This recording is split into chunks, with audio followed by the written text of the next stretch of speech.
Olá a todos. Hoje converso com Sandra Celas e Marlene Barreto, duas atrizes que estão em cena a partir de dia 11 de novembro no Teatro da Comuna, com o espetáculo Mulheres Ácidas. Olá Sandra, olá Marlene. Antes de mais, muito obrigado por estarem aqui. Olá Pedro, obrigada pela entrevista, pelo convite. Ora é essa. Eu começo por vos perguntar como é que surgiu a oportunidade de levarem à cena este espetáculo Mulheres Ácidas? Olha, este espetáculo surge um bocadinho aqui dentro do contexto que se vive no Casulo, em que a nossa encenadora é brasileira. Eu também morei algum tempo no Brasil e conheci este texto das Mulheres Ácidas e a própria Christiane Verson, e surgiu a ideia de podermos levar a cena este texto que teve muito sucesso e continua a ter muito sucesso no Brasil. E achámos que seria um bom pontapé de saída também do nosso projeto profissional, que é o Casulo. E quisemos de certa forma ter um texto que fosse um texto dentro do lado mais comercial, mas um comercial onde trabalhamos muito um lugar físico, trabalhamos a comédia sobre um ponto de vista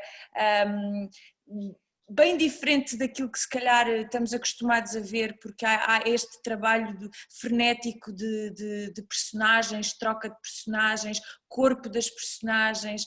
A própria Patrícia tem uma linguagem muito, como eu estava a te dizer, muito física. Trabalhamos muito mesmo o corpo destes personagens e acho que é uma roupagem muito, muito interessante da comédia e que nós de facto quisemos trazer. Ok. E quem é que são estas 7 mulheres que nos fala o texto de Christiane Verson? Em resumo. Estas sete mulheres ácidas. Olha, eu também só gostava de acrescentar, portanto, eu já entrei no projeto assim mais, não é? Sou assim o elemento externo, não é?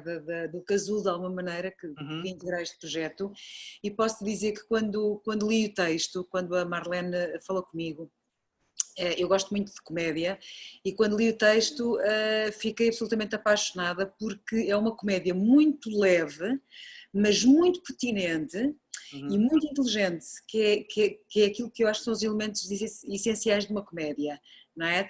Portanto, ela tem uma leveza porque é uma comédia, não é? Nós estamos a rir, mas também mas é muito inteligente e de facto nós já fizemos muitas adaptações porque o texto é originalmente brasileiro e obviamente a nossa realidade apesar de tudo é diferente, mas retrata precisamente 7 mulheres com 4 histórias. São 7 mulheres, não vamos dizer que não há clichês, não é? As mulheres não são clichês, nada é clichê, mas eu acho que todas as mulheres e todos os homens vão reconhecer um bocadinho de alguma mulher nestas 7 mulheres ou nestas 7 histórias, se tu quiseres. E também são faixas etárias diferentes, portanto é de facto um trabalho, como a Marlene estava a dizer, um trabalho que depois também tem um foco muito físico na composição destas personagens que têm idades diferentes. Exato, ou seja, vai desde a própria infância, tens personagens que estão na adolescência, personagens que já estão numa idade mais madura e uma idade adulta, depois tens outras que já são personagens idosas e isso existe também de nós e acho que o grande desafio aqui também foi trazer para o nosso corpo todas essas características de mulheres tão diferentes, não é? Mas eu imagino muito estas mulheres ácidas, porque quando eu li, eu desatei-me a rir quando li o texto a primeira vez, aliás, eu depois disse à Marlene, fartei-me de rir a ler o texto, é um ótimo sinal, não é? Antes dele estar teatralizado, quando nós já nos rimos, é muito bom sinal. Estas mulheres ácidas, para mim, a maneira como eu entendo este texto, elas são mulheres com, obviamente, sentido de humor, não é? E são mulheres que não encaixam em quadrados, não são mulheres que encaixem em lugares comuns, são mulheres que estão um bocadinho, são inadaptadas, não se enquadram nos clichês, portanto são mulheres de alguma maneira irreverentes, que gostam de pôr em causa e por isso é que são ácidas, porque põem em causa, porque não fazem exatamente como era suposto que elas, ou alguém acha que é suposto que elas façam.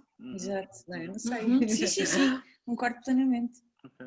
E vocês identificam nas histórias alguns temas em comum que as perpassem?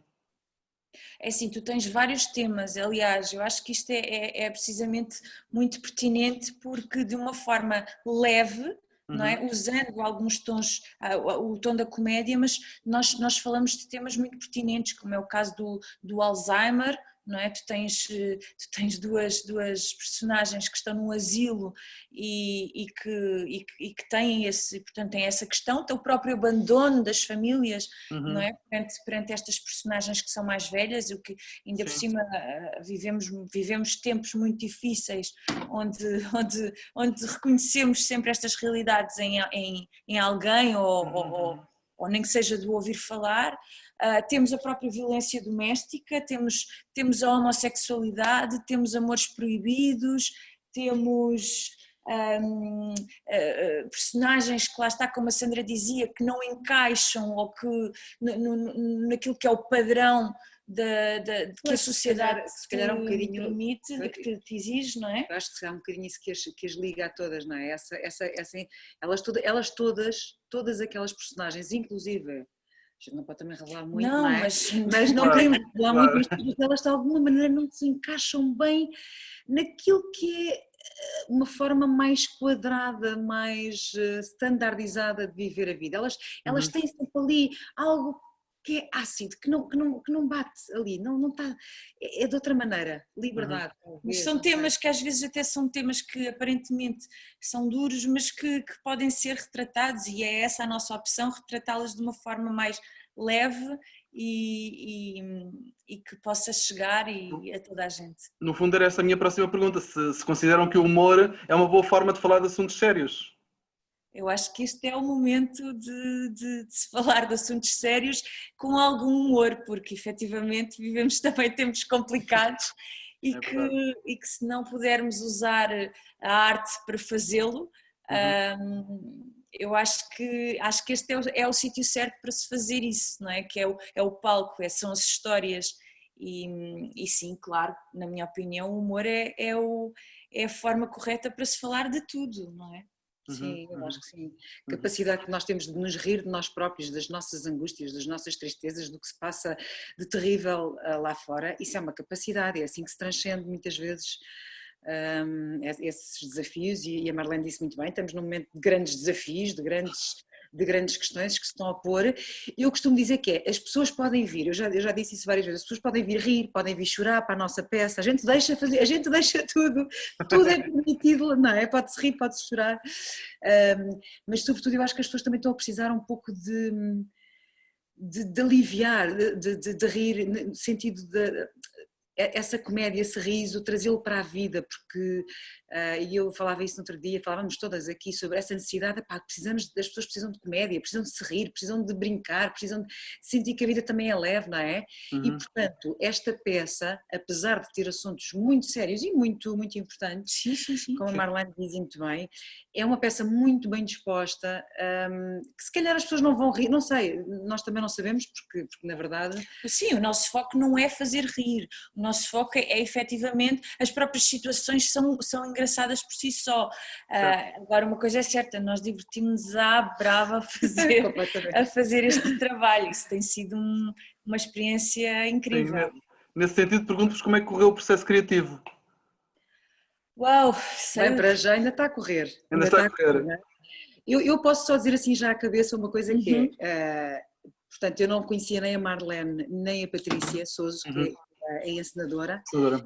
E para mim foi, portanto, eu não só gostei do texto, mas tem sido uma coisa muito interessante, porque, para já porque elas são as duas muito generosas, a Marlene é uma atriz do Camandro, não, muito generosa, muito, muito, muito receptiva, e tem acontecido uma coisa, por acaso eu acho que é muito feminino, nós não falámos sobre isto ainda, mas eu já tinha pensado, há uma fluidez no nosso trabalho criativo que eu encontrei em poucos processos, não só porque a Patrícia também, nós no fundo temos tido esse tempo, essa disponibilidade e uma fluidez, uma generosidade e entrega que para mim é muito fluida, é muito saborosa, tem sido muito saborosa. Não é? Sim, para mim eu posso dizer isto. E eu acho que o processo criativo nunca termina, não é? Porque certo. nós estamos sempre em constante, ainda ontem estávamos as duas a conversar e acabávamos uma passagem corrida e estávamos a comentar como, Alice, pronto, isto depois é uma coisa nossa, mas há sempre ali cenas onde nós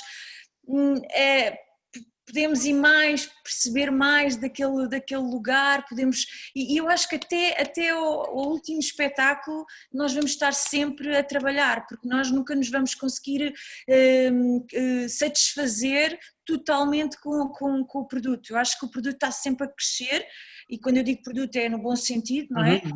Mas está sempre a crescer, porque eu acho que isso, e a Patrícia, que lá está, também tem muito, que é muito insatisfeita e quer sempre mais, e quer sempre mais, e quer sempre mais, e nós estamos em constante renovação, e muitas vezes eu digo assim, Patrícia, ainda não estou a sentir bem este momento, e ela, ok, então não estás a sentir esse momento, é bom, é porque vais pesquisá-lo até ao fim, e isso é verdade, é o que está a acontecer, não é? Okay. Nós temos sempre em constante pesquisa e trabalho e descoberta até eu acho que o último espetáculo. Muito chatas, somos muito chatas. Não, mas é muito fluido, mas é isto tudo, mas muito fluido, porque às vezes há atrito. É claro que no processo criativo há sempre momentos em que nós sentimos, nem que seja um atrito interno, mas mesmo acontecido que, eu não sei se é por sermos as três mulheres, que se calhar não somos assim tão, nós não somos ácidas de outra maneira, não é? Também somos irreverentes e procuramos também, não encaixamos, não é? Em lugares comuns, mas não sei porque, é uma fluidez, há uma fluidez, uma qualidade líquida mesmo, de água. Energético, sim, eu acho que sim. Compreendo. Para terminar, peço-vos um desejo para o teatro para os tempos mais próximos. Essa foi forte, hein? Essa foi forte. Olha, eu acho que para além de tudo e para além acho que nos vamos complementar, mas para além de todos os apoios que se tem vindo a falar e toda esta questão de estarmos descobertos, não de estarmos protegidos, eu acho que o maior desejo que eu tenho pessoalmente, eu acredito que a Sandra, mas a Sandra falará a seguir, que é não deixar que este clima de medo afete as pessoas ao ponto delas deixarem de ir ao teatro. Porque eu costumo dizer isto, a cultura é o lugar seguro, ou seja, a cultura é o lugar onde nós nos permitimos a refletir, nos permitimos a nos emocionar, a sermos felizes, a debater, a consciencializar-nos, e eu acho que esse é o meu maior desejo, é que as pessoas não fiquem com medo ao ponto de se boicotarem e de boicotar uma ida ao teatro, ou uma ida a um espetáculo, ou um concerto, ou o que for. Esse é o meu desejo. Olha, o meu desejo para o teatro é que ele continue a cumprir a sua função de colocar as pessoas a pensar. Portanto, nós que estamos no teatro, nós do teatro, temos que continuar, temos que ser ativistas da vida, temos que ser ativistas, temos que resistir a toda esta onda de medo, de falta de noção do que é a vida, porque a vida tem muitos desafios e houve gerações que já se depararam com desafios muito maiores que nós, na verdade. Portanto, o teatro é vida, acontece vida em cima do palco, as pessoas vão assistir à própria vida, não é? Ver a vida refletida para si próprias, e portanto eu desejo, complementando aquilo que a Marlene disse, não é? Por um lado, que as pessoas percebam a importância e a própria sociedade e até de um ponto de vista muito